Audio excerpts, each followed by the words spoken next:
Nous introduisons aujourd'hui le livre de Samuel. Le livre de Samuel est le troisième livre de la Bible, après la Torah, le livre de Josué et le livre de Shoftim. On tombe sur le livre de Samuel. Et Rashi nous fait remarquer que ce livre vient introduire la succession de la Torah, la transmission qui est passée de Moïse à Josué, aux anciens et ensuite aux juges, dont le dernier d'entre eux va être Samuel, dont on va voir la naissance. Le père de Samuel, Elkana, était un Lévi et il avait coutume d'aller à toutes les fêtes de pèlerinage, apporter des sacrifices au Mishkan, au tabernacle, à Shilo. Il avait bien sûr deux femmes, la première du nom de Hana, qui n'avait pas pu avoir d'enfants, raison pour laquelle il avait eu une deuxième femme, Pénina. Et Pénina, oui, allait avoir des enfants. Pourtant, Hana, tous les ans, alors que Elkana venait faire ses sacrifices et distribuer les parts relatives de sacrifices à ses enfants et à ses femmes, Hana était triste puisqu'elle voyait qu'elle n'avait pas d'enfants. Et donc, Elkana, en pensant la consoler, lui apportait une double part du sacrifice avec bienveillance en espérant consoler Hana. Pourtant, Pénina, sa rivale, posait des questions à Hana. Qu'en est-il de tes enfants? Qu'as-tu décidé de leur mettre comme vêtements, etc. dans le but d'attrister Hana. Les Chachamim, bien sûr, donnent du crédit à Pénina qui voulait susciter la prière beaucoup plus intense et beaucoup plus profonde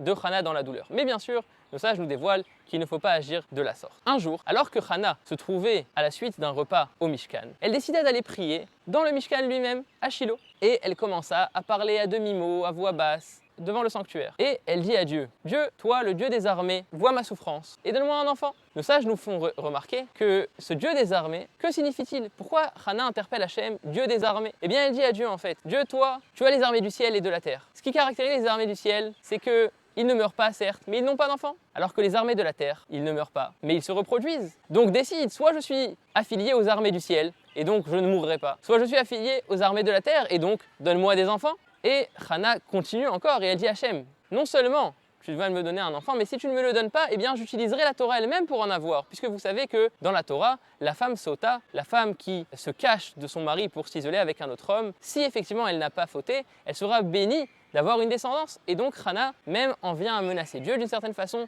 d'utiliser ce texte de la Torah pour avoir des enfants.